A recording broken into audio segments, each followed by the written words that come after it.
Es privilegio tener a hermano Patrick. Yo sé que él está listo de predicar la palabra.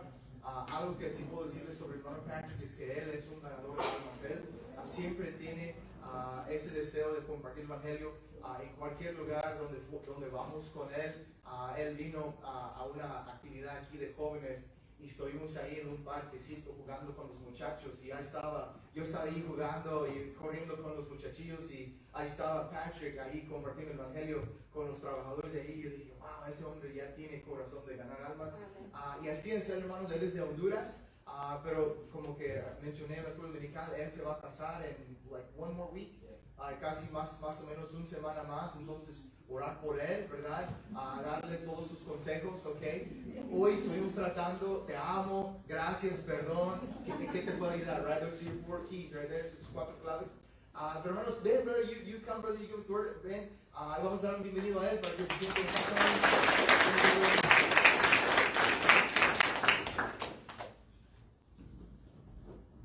Feliz día a las madres. Démosle un aplauso a los muchachos que cantaron.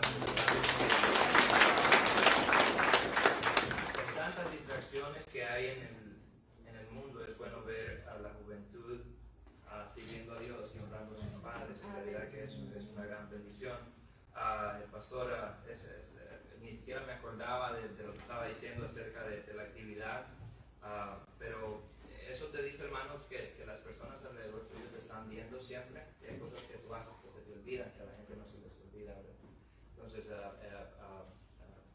es un buen recordatorio de eso.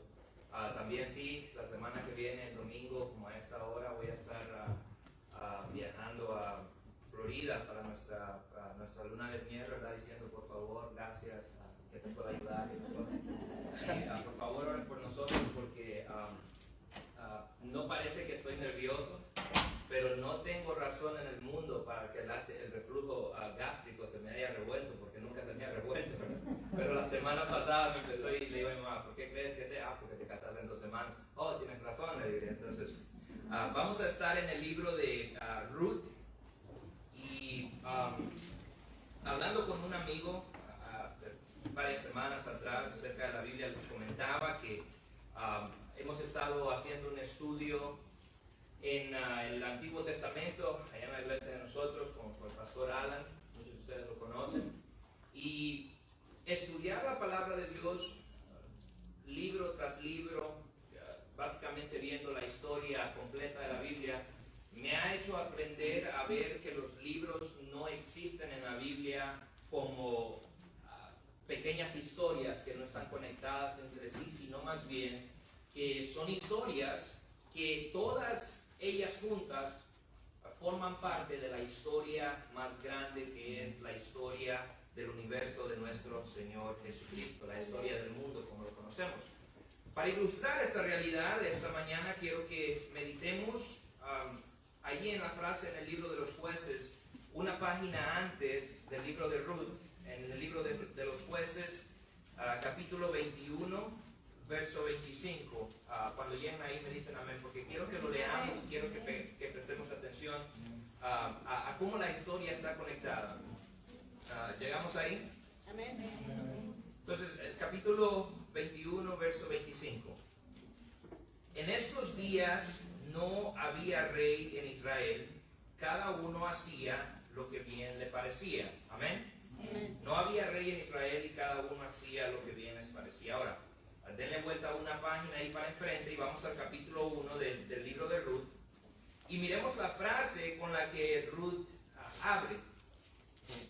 Aconteció en los días que gobernaban los jueces, que hubo hambre en la tierra, y un varón de Belén de Judá fue a morar en los campos de Moab, él y su mujer y sus 2 hijos.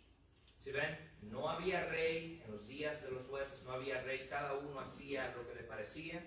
Y el libro de Ruth ahora nos va a describir una historia que está tomando lugar en el tiempo en el cual en Israel no había un rey.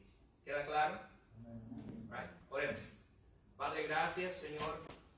Solo tú sabes, Señor, el gran peso, la responsabilidad que siento en estar hablando hoy en un día tan especial aquí, Señor, delante de tu gente. Te pido, Señor, que me des humildad y que que me unjas con tu Espíritu Santo, Padre, porque si no es por el poder de tu Espíritu Santo, mis palabras van a ser en vano.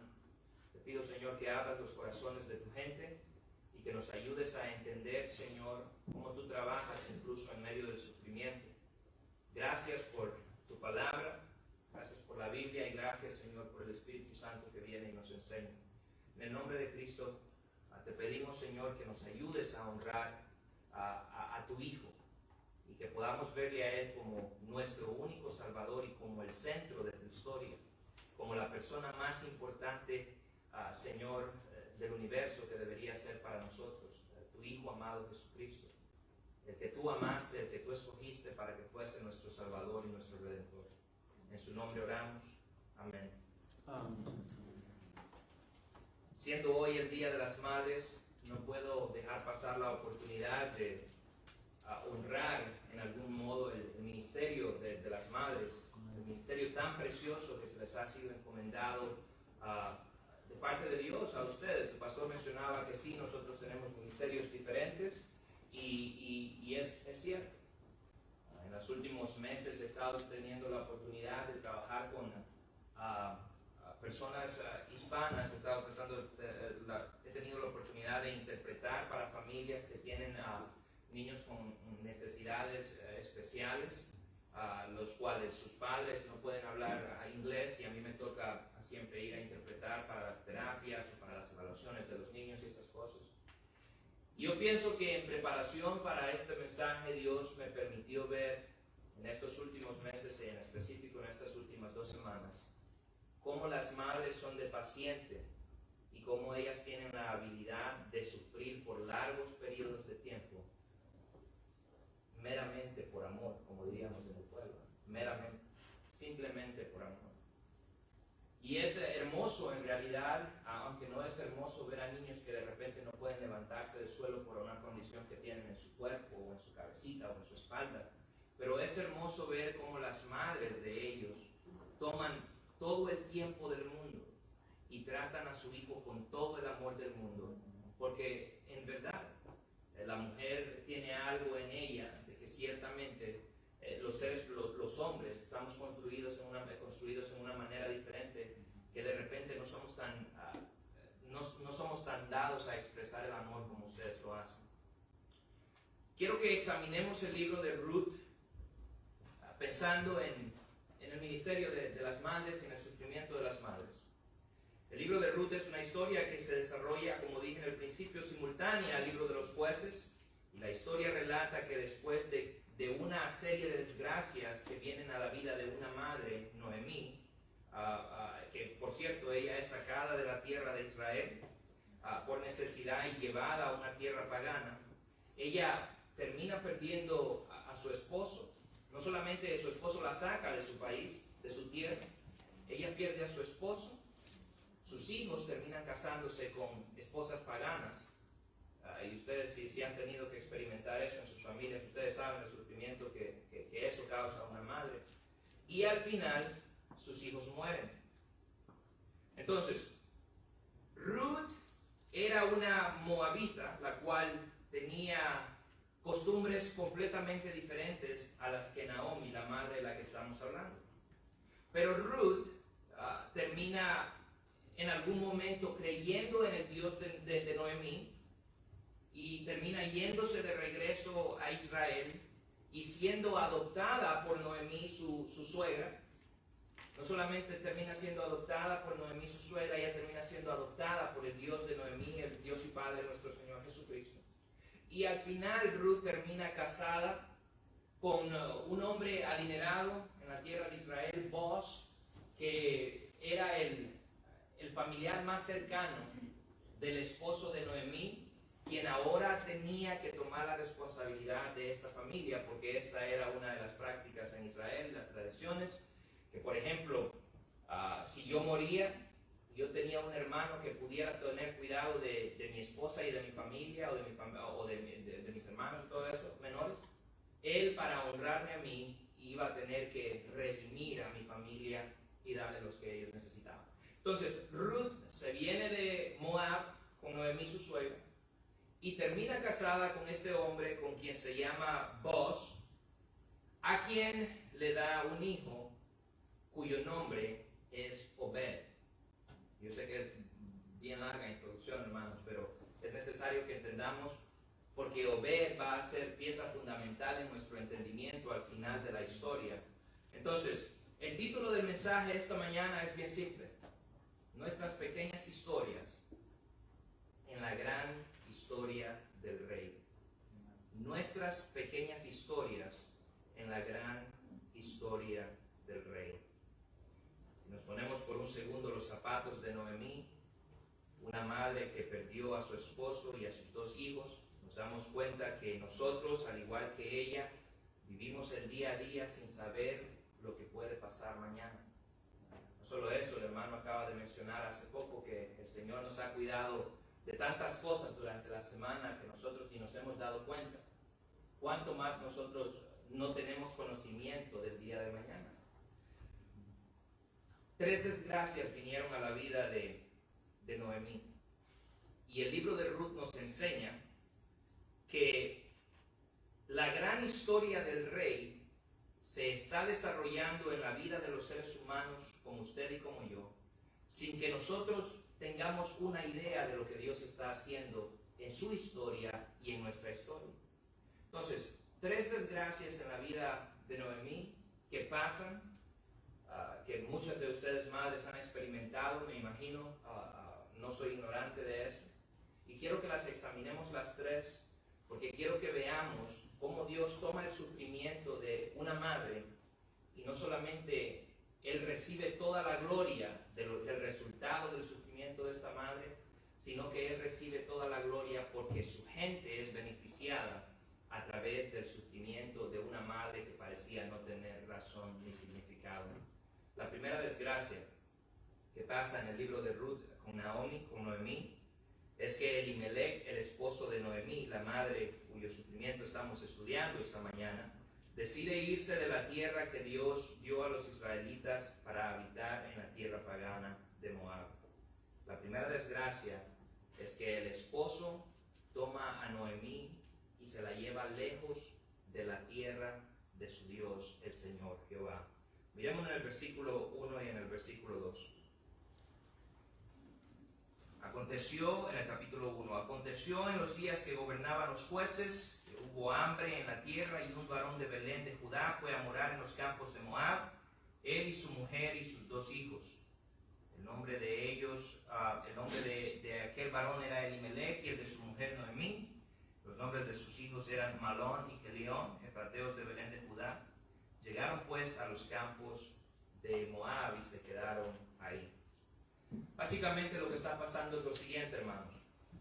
La situación se torna difícil y Elimelech, en lugar de permanecer en la tierra que Dios le había dicho que debería permanecer, ahora él decide tomar su familia y llevársela a una tierra de paganos. Irse a un lugar donde Dios no nos ha llamado, hermanos, es pecado, ¿cierto? Porque a veces, y yo no soy ignorante de la situación, ¿verdad? De que muchas veces hemos tomado decisiones de ir a un lugar que no es nuestro lugar de donde somos por la mera necesidad. Ahora, no estoy diciendo que Dios no vaya a tomar eso y después usarlo para bien, porque mi familia es el ejemplo número 1 de que se tuvieron que emigrar para este país y gracias a Dios aquí pude venir y conocer al Señor. El Señor me salvó y ahora tengo la oportunidad al menos de predicarles la palabra porque el Señor me salvó, algo que no hubiese pasado en mi país. Pero no solo él se fue del lugar de donde era, él se separó del pueblo de Dios, porque él se fue de Israel a la tierra de Moab. Separarse del pueblo de Dios mezclándose con el mundo nunca es una buena idea, no importa cuán dura esté la situación, hermanos. Separarse del pueblo de Dios siempre acarrea más desgracias. ¿Recuerdan el caso de Lot? Lot fue embelesado por las luces de Sodoma y Gomorra. Después de que estuvo en Sodoma y Gomorra por un tiempo, Dios trajo juicio al pueblo de Sodoma y Gomorra por cosas que celebramos básicamente en nuestra sociedad el día de hoy, por cierto. Lot pierde su esposa porque su esposa fue destruida al mirar atrás, que se convirtió en sal. Después de eso, él termina en una cueva con sus hijas, y ustedes saben la historia de lo que pasa entre Lot y sus hijas, que por cierto, uno de los hijos de Lot es Moab, el patriarca de la tierra donde esta historia se está desarrollando. Moab y Amón terminan siendo enemigos de Israel. Y entonces nos damos cuenta que Elimelech no solamente sacó a su gente de la tierra donde Dios los tenía, sino que metió a su familia en una tierra de los enemigos que eran enemigos de gente que son enemigos de Israel. ¿Quién dijo a Elimelech que en un momento de dificultad tenía que mezclarse con los paganos para sobrevivir? ¿Acaso Dios no tiene cuidado de las aves? ¿Acaso Dios no viste los lirios del campo? Porque cada vez que las cosas se ponen difíciles, hermanos, lo primero que se nos viene a la mente es pensar que tenemos que hacer lo más fácil, aunque lo más fácil sea comprometer nuestra relación con Dios. ¿Acaso Dios no nos ha demostrado que Él es nuestro proveedor? ¿Acaso Dios no tiene el poder para cambiar nuestra situación si Él quisiese? ¿Por qué entonces Elimelech decidió irse de la tierra que Dios le había dado a Israel a una tierra pagana? Esta es la desgracia que en lo personal pienso desencadena el resto de las desgracias. Ellos dejan su tierra donde Dios los había plantado, una tierra en la cual tendrían la bendición de Dios en cuanto obedeciesen a Dios, y parten a una tierra extranjera en busca de pan. Y puedo decir aquí, hermanos, esta mañana que a veces, o no siempre, la bendición de Dios se mira como abundancia de pan. En ocasiones la bendición de Dios se mira como escasez de pan. En ocasiones la bendición de Dios se mira como sufrimiento, como un tiempo de dificultad en nuestras vidas, porque es solamente cuando somos humillados hasta lo más profundo de la bajeza de nuestra propia humanidad y nuestra propia capacidad que nosotros miramos para arriba y reconocemos que necesitamos de Dios. Es solamente cuando somos humillados hasta lo más bajo que podemos tener la bendición de mirar para arriba y de decir: Dios, tú eres el único que puede ayudarnos. La bendición de Dios no siempre se refleja como abundancia de pan. La bendición de Dios a veces se refleja como escasez de pan. ¿Cómo aplicamos esto a nuestra vida?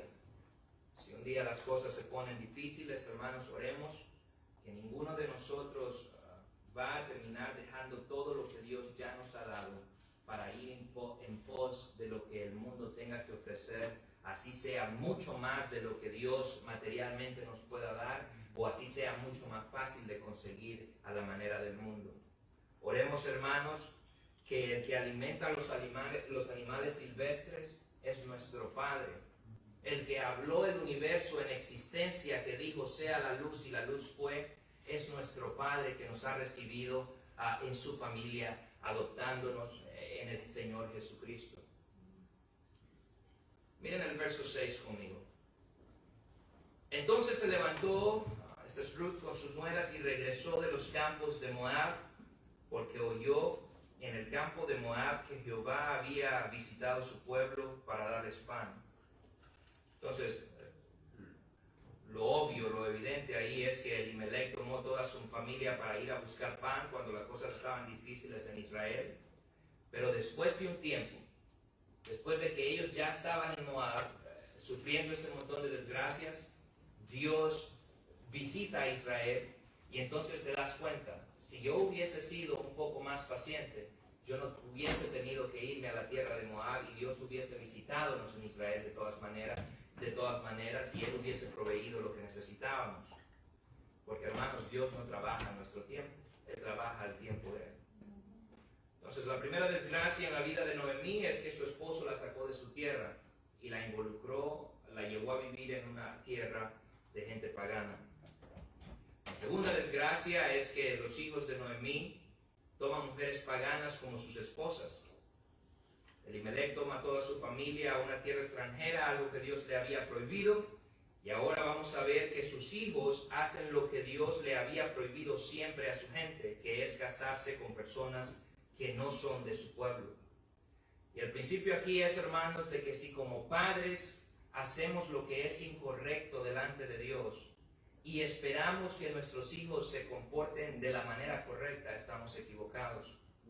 Un predicador a quien respeto y admiro mucho dijo un día que el sermón que le cambió la vida a él, casi que la predicación del evangelio estuvo bien, pero hubo un par de frases que el predicador dijo cuando él estaba escuchando que le cambió la vida. Él dijo: sus hijos no van a ser tan malos como ustedes son si ustedes no están viviendo para Dios. Sus hijos van a ser peores. Hermanos, y cuánta verdad es.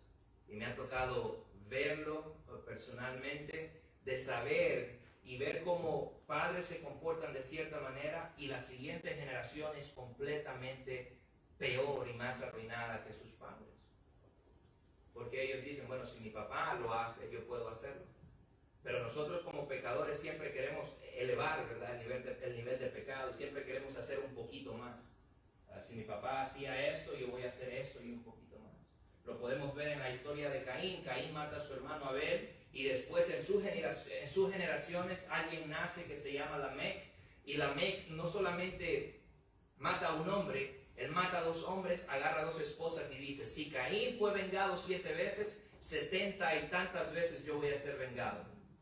Haciéndose orgulloso de su pecado. Hermanos, si los hijos de nosotros están viéndonos, ellos van a ser no como nosotros, van a ser peores si nosotros no estamos viviendo para Dios. Miremos ahí donde dice que, en el versículo 4, los hijos los cuales tomaron para sí mujeres moabitas, y el nombre de una era Orfa y el nombre de la otra era Ruth. Entonces la segunda desgracia es esta, hermanos. Los hijos de Noemí toman esposas paganas. ¿Por qué Dios no quería que los israelitas se juntaran con esposas paganas? Bueno, básicamente porque 100% de las veces, casi, cuando un creyente se junta con un inconverso, el inconverso termina por influenciar la vida del creyente. En Deuteronomio capítulo 7, versos 3 y 4 dice Dios dando instrucciones al pueblo de Israel: no os emparentaráis con ellas, con las naciones vecinas. No darás tu hija a su hijo, ni tomarás a su hija para tu hijo, porque desviará a tu hijo de en pos de mí, y servirán a dioses ajenos, y el furor de la ira de Jehová se encenderá sobre vosotros, y te destruirá pronto. En otras palabras, no se casen con extranjeros, con paganos, porque en el momento que ustedes sigan a los dioses de esta gente, mi ira se va a encender en contra de ustedes y yo voy a tener que destruirlos. ¿Y cuál es la parte práctica de esto? Bueno, yo nunca he visto sufrir más a mi madre que cuando yo no era cristiano y vivía para perseguir este tipo de relaciones.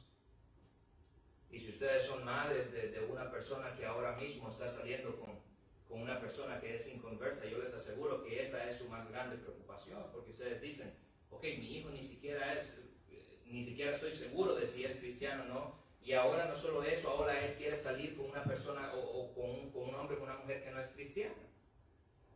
Si ustedes tienen eso pasando en su vida, hermanos, mírenme después del servicio, quiero compartirles mi testimonio y quiero exhortarlos y motivarlos a que continúen orando por sus hijos, porque mi mamá oró por mí muchísimos meses, muchísimos años, y Dios escuchó sus oraciones.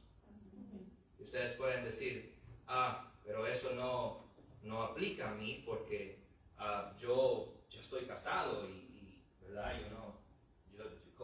¿En qué aplica el hecho? ¿Qué tiene que ver esto con mi vida? De no juntarme con yugo desigual, de no mezclarme con los paganos. Bueno, no solamente en relaciones maritales, ¿cierto? Sino que también, ¿qué tal acerca de nuestras amistades? Porque una cosa es tratar de hacer amistad con personas de otras creencias para tratar de ganarlos al Señor, y una otra muy diferente es tratar de hacer amistad con ellos y dejar que ellos nos influencien a nosotros para que nosotros comencemos a hacer lo que es malo delante de Dios. No solo eso, tampoco, hermanos, en los negocios. No nos es permitido hacer negocios y ser socios con personas que no son cristianos. Y las razones son obvias, evidentes, ¿verdad? ¿Qué comunión tiene la luz con las tinieblas? Imagínense como esposa, jóvenes y muchachos adultos, muchachos que todavía no están casados, ¿verdad? Qué difícil sería despertarte un día en la mañana y tener que pedirle a Dios, Dios salva a mi esposo, o Dios salva a mi esposa. Imagínense como esposas tienen hijos con alguien que es inconverso y ustedes quieren servir a Dios y se levantan el domingo a arreglar los niños, ¿cierto? Y el esposo en su cuarto sin interesarse, sin nada de estas cosas. Imagínense como esposos que ustedes quieran servir a Dios tiempo completo en la iglesia, pero no pueden porque están casados con un inconverso. Estas son cosas que considerar y obviamente es una desgracia en la vida de Noemí, porque pasó, se juntó con personas que son de otras religiones, personas que son paganas. Entonces la primera desgracia es que Noemí es llevada a una tierra pagana, la segunda desgracia es que los hijos de Noemí se casan con mujeres paganas, la tercera desgracia es que el esposo de Noemí y los hijos de Noemí mueren. Yo no soy ignorante, hermanos, de que en realidad muchos de nosotros aquí hemos perdido a alguien a quienes amamos. Yo no soy el único, ¿cierto? Y la muerte de quienes amamos siempre nos deja con la sensación de tener las manos vacías, con la sensación de preguntarnos si Dios verdaderamente nos ha desamparado o si Dios todavía está con nosotros. Miren en el verso 3.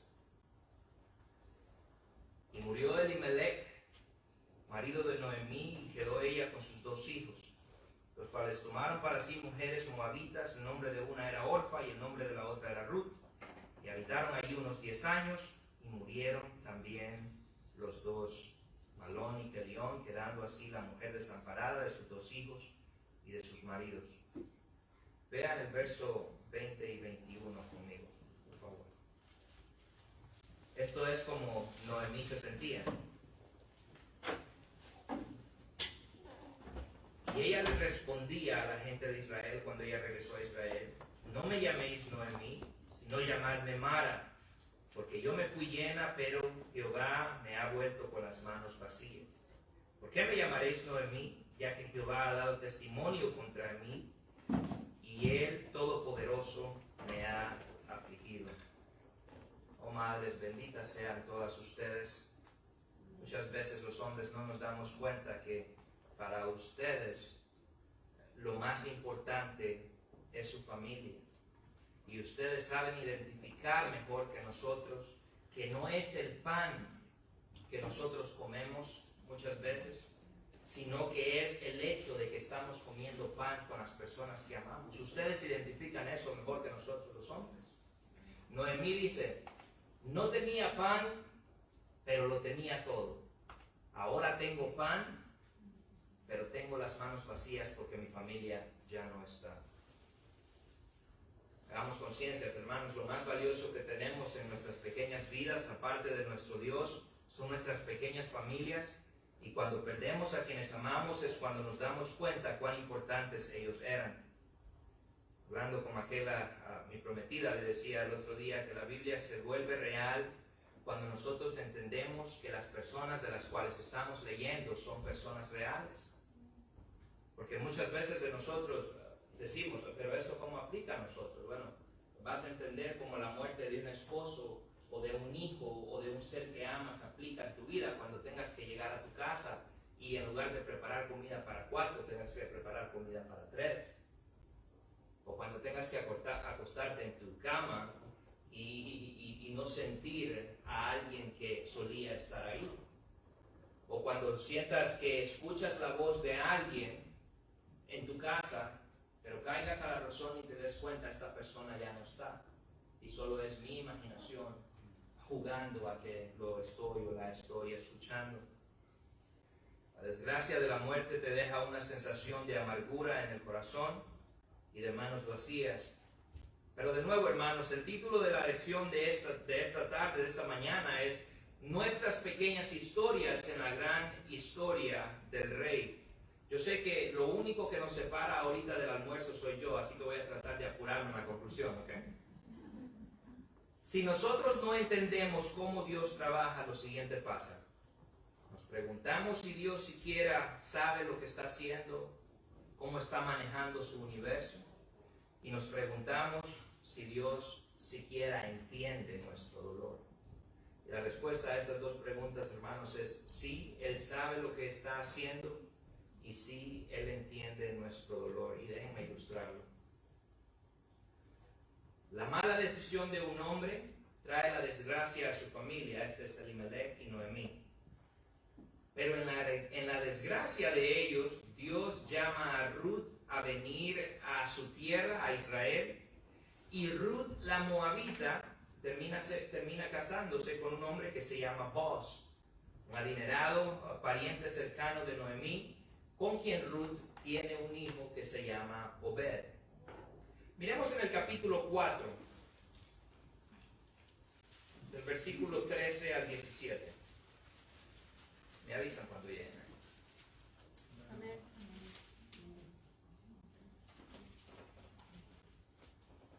Amén. Boaz pues tomó a Ruth y ella fue su mujer y se llevó a ella. Y Jehová le dijo que concibiese, le dio que concibiese y diese a luz un hijo. Y las mujeres decían a Noemí: loado sea Jehová, Noemí, que hizo que no te faltase un pariente cuyo nombre será celebrado en Israel, el cual será el restaurador de tu alma y sustentará tu vez. En otras palabras, Noemí, pasaste por todo este sufrimiento, pero Dios te ha restituido y ahora Él te ha dado un proveedor para el final de tus días. No estás desamparada. Y después dice ahí: pues tu nuera que te ama te ha dado a luz, y ella es de más valor para ti que 7 hijos. Y tomando Noemí el hijo, lo puso en su regazo, y fue su aya. Y le dieron nombre las vecinas, diciendo: le ha nacido un hijo a Noemí, y lo llamaron Obed. Este es el padre de Isaí, este es el padre de David, quien se convertiría en el rey de Israel. Nuestras pequeñas historias, hermano, forman partes, todas y cada una de nuestras vidas, en la gran historia de nuestro rey. Porque recuerdan la frase que les dije en el libro de los jueces: en aquellos días no había un rey en el pueblo de Israel. Y la primera frase en el libro de Ruth: aconteció que en los días de los jueces. ¿Recuerdan? No podemos leerlo de esta manera. En aquellos días en los que no había un rey en Israel, en medio del sufrimiento de aquella madre, Noemí, Dios estaba levantando un rey para su gente en Israel.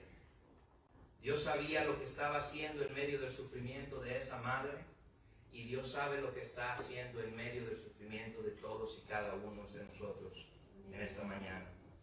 Noemí nunca vio a su nieto David convertirse en un rey, pero les aseguro que hoy en la gloria ella sabe quién fue el rey David y de dónde vino el rey David. Puede ser que el sufrimiento que nosotros estamos experimentando el día de hoy, nosotros nunca vamos a entender el por qué, pero cuando lleguemos a la gloria vamos a decirle a Dios: gracias, porque tú sabías cosas que yo no sabía y porque tú estabas haciendo cosas en mi vida que hoy me han permitido estar aquí de pie en tu presencia. David se convierte en el rey de Israel, el rey que hacía falta en Israel. Él sí sabía lo que estaba haciendo y él sabe lo que está haciendo en nuestras vidas. Ahora, la segunda cosa que le dije que nosotros podemos preguntarnos es: ¿entiende Dios nuestro dolor? La respuesta es sí, hermanos. Rápidamente, vamos al libro de Juan. Juan capítulo 19. Juan capítulo 19. Y amén cuando lleguemos a...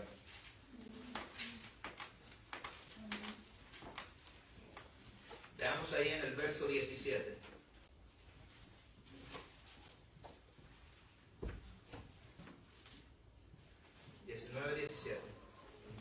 Y él, cargando su cruz, salió del lugar llamado de la Calavera, y en hebreo Golgota, y ahí le crucificaron, y con él otros 2, uno cada uno y Jesús en medio. Escribió también Pilato un título que puso sobre la cruz, el cual decía: Jesús Nazareno, Rey de los Judíos. Y muchos de los judíos leyeron este título porque el lugar donde Jesús fue crucificado estaba cerca de la ciudad, y el título estaba escrito en hebreo, en griego y en latín. Dijeron a Pilato los judíos: no escribas Rey de los Judíos, sino que él dijo: soy el Rey de los Judíos. Pilato respondió: lo que he escrito. Hermanos, Dios ciertamente entiende nuestro dolor porque a su Hijo se lo crucificaron. Y Él está en control de la historia. Y la crucifixión de su Hijo era necesaria para que la salvación de tu alma y de mi alma fueran necesarias, fueran adquiridas. Dios entiende nuestro sufrimiento porque a su Hijo se lo crucificaron. Un dato curioso que es de analizar ahí en el capítulo 19 de Juan es que Noemí se cambia el nombre a Mara porque Dios trató con ella de manera amarga. En la cruz, el hermano lo decía, habían 3 mujeres: María, la hermana de María, la madre de Jesús, María Magdalena. La raíz del nombre María viene de Mara. Entonces, para Dios no solamente es amargo de que su Hijo esté siendo crucificado, sino que es amargo 3 veces porque Él se asegura de que haya 3 Marías a la pie de la cruz. Es doloroso. Este es el hecho más doloroso que ha tenido que experimentar Dios, la muerte de su Hijo. No solamente la muerte de su Hijo, la separación de su Hijo en una manera que nosotros ni siquiera podemos entender. Cómo Jesús, siendo Dios, puede ser dado la espalda por Dios. Hermanos, Dios entiende nuestro sufrimiento. Vamos al libro del Apocalipsis y vamos a leer 2 pasajes y terminamos. Capítulo 5 en Apocalipsis, en el versículo 9.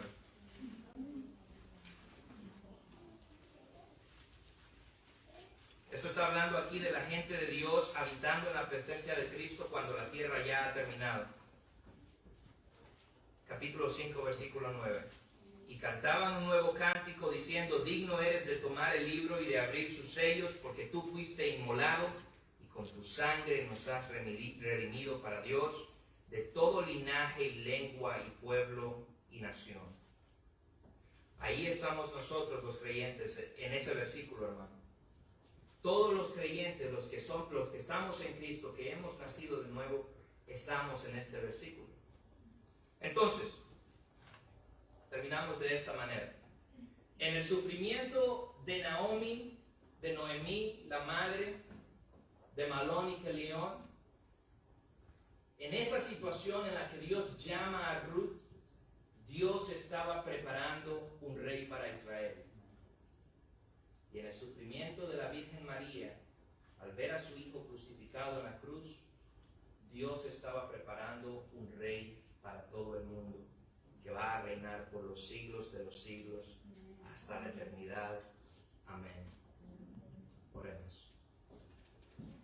Padre, gracias por tu palabra y gracias por enseñarnos, Señor, que el sufrimiento incluso de una madre como Noemí tiene demasiado que decirnos acerca de la historia de tu universo, de tu historia.